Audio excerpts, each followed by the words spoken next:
Assalamualaikum warahmatullahi wabarakatuh. Dalam video kali ini saya akan menjelaskan mengenai sejarah perekonomian Indonesia. Sejarah perekonomian Indonesia merupakan suatu catatan yang sangat penting untuk melihat bagaimana perkembangan Indonesia dalam perjalanan waktunya. Kondisi perekonomian Indonesia mengalami berbagai dinamika seiring perputaran waktu. Dalam perkembangannya, Indonesia memiliki tokoh-tokoh dalam bidang ekonomi yang sangat berpengaruh dalam perkembangan perekonomian Indonesia, seperti Muhammad Hatta, Sumitro Djojo Hadikusumo, Widjojo Nitisastro, Sahril Mulyarto. Agar berjalan sesuai rencana, negara harus punya keterlibatan lebih dalam industri manufaktur, baik sebagai pemilik modal sampai pembuat kebijakan. Selanjutnya, saya akan membahas apa saja yang menjadi pandangan dari masing-masing tokoh tersebut dan perbedaannya dengan pandangan para tokoh lainnya. Sekarang saya akan membahas pertanyaan yang pertama, yaitu apa saja yang menjadi pandangan dari masing-masing tokoh tersebut. Mulai dari yang pertama, yaitu Muhammad Hatta. Bung Hatta memiliki pemikiran untuk melakukan pembangunan Indonesia dengan mewujudkan kemakmuran dan keadilan yang merata bagi rakyat sesuai dengan Pasal 33 Undang-Undang Dasar 1945. Pemikiran Bung Hatta menghubungkan teori ekonomi realistis dan keinginan untuk meningkatkan kemakmuran rakyat. Bung Hatta memiliki pandangan bahwa penguasaan negara atas aset nasional bukan hanya pada produksi listrik, telepon, air minum, dan kereta api, tapi juga kekuasaan atas industri-industri pokok seperti pertambangan, kehutanan, bahkan perbankan. Sehingga negara benar-benar memegang semua cabang produksi yang menguasai hajat hidup orang banyak. Pandangan atau pemikiran beliau sangat mengedepankan kepentingan masyarakat, tetapi hak dan martabat individu harus selalu tetap dilindungi dan dihargai. Sehingga kepentingan dan kemakmuran rakyat harus lebih dikedepankan tanpa mengabaikan hak perorangan.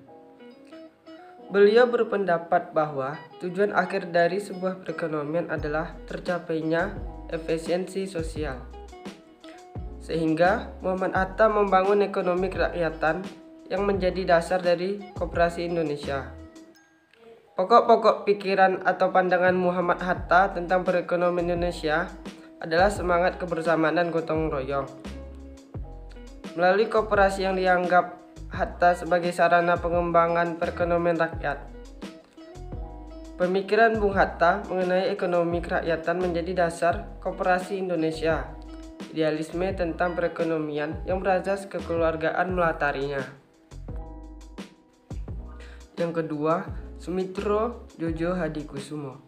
Sumitro Djojo Hadikusumo berpendapat bahwa pembangunan ekonomi Indonesia pada dasarnya adalah pembangunan ekonomi baru. Ekonomi baru yang dimaksud oleh Sumitro adalah sebuah sistem ekonomi yang bertumpu pada masyarakat Bumiputra kelas menengah. Masyarakat kelas menengah diharapkan mampu menjadi pengusaha Bumiputra yang dapat berperan dalam pertumbuhan ekonomi nasional. Pada tahun 1950, Sumitro Djojo Hadikusumo menerapkan program ekonomi benteng untuk merealisasikan pemikiran ekonomi nasionalnya. Yang ketiga, Widjojo Nitisastro.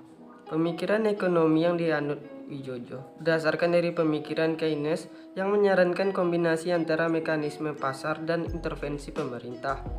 Menurut pandangan Widjojo, ia percaya bahwa sistem ekonomi yang mencakup pasar, fiskal, maupun utang luar negeri harus dimodernisasi. Tujuannya agar kelak perekonomian Indonesia bisa melahirkan trickle-down effect. Kebijakan yang ditujukan untuk memberi keuntungan bagi kelompok kaya akan menetas pula ke rakyat miskin melalui perluasan kesempatan kerja dan pasar sampai distribusi pendapatan. Konsep tersebut kemudian diformulasikan ke dalam Repelita di era Orde Baru. Pemikiran Widjojo ini yang lantas menjadi cetak biru pembangunan ekonomi selama Orde Baru dan dikenal dengan istilah Widjojonomics. Yang keempat, Sahril Pandangan dan pemikiran Dr. Syahril memberikan sumbangan yang besar pada perkembangan pasar modal Indonesia. Salah satunya mengenai pemikiran untuk membuat pasar modal makin berkembang.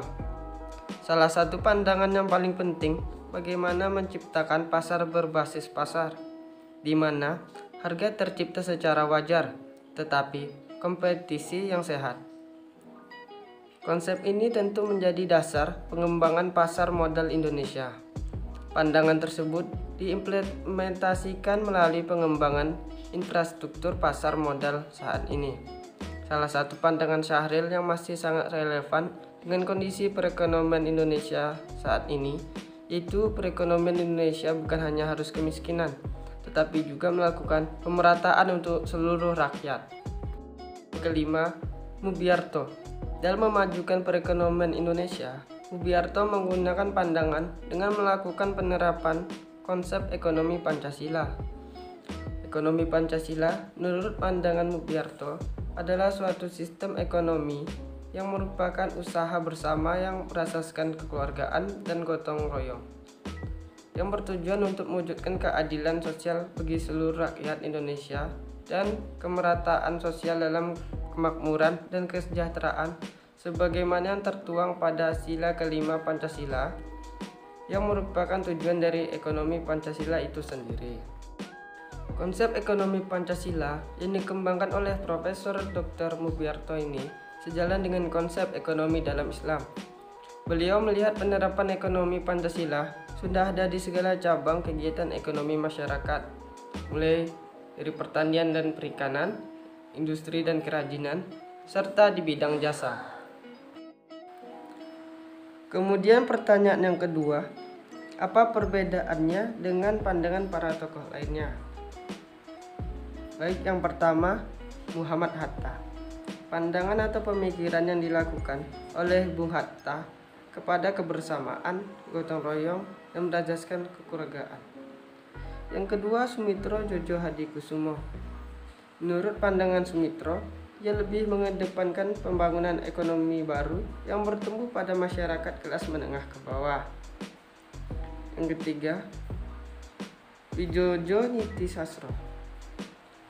Sedangkan dari Wijojo, ia mengikuti pemikiran dari Keynes, di mana ia mengombinasikan antara mekanisme pasar dengan intervensi pemerintah. Kemudian dari Syahril, dalam pandangannya tersebut, Syahril ingin membangun dan mengembangkan pasar modal yang ada di Indonesia untuk memajukan perekonomian Indonesia. Sedangkan menurut Mubiarto, ia lebih memilih menggunakan konsep Pancasila untuk memperbaiki dan memajukan perekonomian Indonesia. Dan inilah yang membedakan dengan pandangan-pandangan tokoh yang lainnya. Kemudian kita masuk ke dalam masa-masa atau periode dalam sejarah perekonomian Indonesia. Dalam perkembangannya, sejarah perekonomian Indonesia memiliki beberapa masa atau periode. Yang pertama, pada masa kolonial. Yang kedua, Orde Lama. Yang ketiga, Orde Baru. Yang keempat, Orde Reformasi. Kemudian, saya akan membahas apa saja membedakan masing-masing masa atau periode dalam perekonomian Indonesia. Baiklah, saya akan membahas yang pertama, yaitu pada masa kolonial. Zaman kolonial adalah zaman penjajahan oleh orang-orang asing. Penjajahan di Indonesia mulai dari ketertarikan pedagang asing karena rempah-rempah dan hasil bumi Indonesia. Hal tersebut memancing persaingan antara pedagang, khususnya Eropa, untuk menguasai seluruh rempah-rempah di Indonesia. Selama berkuasa di Indonesia, pemerintah kolonial Belanda dan Inggris menerapkan kebijakan ekonomi yang menguntungkan negara itu sendiri. Pada masa kolonial terdapat beberapa kebijakan ekonomi, yaitu 1. Penjualan tanah partikelir. Belanda dan Cina diberi kesempatan untuk menyewa atau membeli tanah di Jawa untuk daerah perkebunan teh, kopi, dan tebu. Petinggi-petinggi Belanda sering menjual tanah kepada orang-orang swasta atau partikelir. Pemilik atau pembeli tanah disebut tuan tanah. Jika seseorang membeli tanah yang sangat luas, penduduk yang tinggal di situ harus patuh pada peraturan tuan tanah. Peraturan tersebut seperti menarik hasil panen secara langsung, menarik uang sewa rumah, menarik uang sewa warung, menyuruh penduduk untuk bekerja rodi, menarik pajak dan cukai atas perkebunan. Daerah-daerah yang saat itu memiliki tanah partikelir adalah daerah Banten, Karawang, Cirebon, Priangan, Semarang, dan Surabaya. Penduduk yang tinggal di tanah partikelir selalu menderita. Mereka harus bekerja paksa selama 5 hari setiap bulan, meronda kampung, dan melakukan tugas lain untuk kepentingan tuan rumah. Yang kedua, Orde Lama. Orde Lama adalah sebutan bagi masa pemerintahan Presiden Soekarno di Indonesia. Orde Lama berlangsung dari tahun 1945 hingga 1965. Dalam jangka waktu tersebut, Indonesia menggunakan pergantian sistem ekonomi liberal dan sistem ekonomi komando. Di saat menggunakan sistem ekonomi liberal, Indonesia menggunakan sistem pemerintahan parlementer. Presiden Soekarno digulingkan waktu Indonesia menggunakan sistem ekonomi komando. Semasa Orde Lama, Indonesia mengalami kebijakan ekonomi yang dijalankan lebih ke arah sosialis atau komunis. Pada masa ini pemerintah lebih memfokuskan pada pembangunan infrastruktur dan politik berdiri sendirinya. Tingkat inflasi sangat tinggi.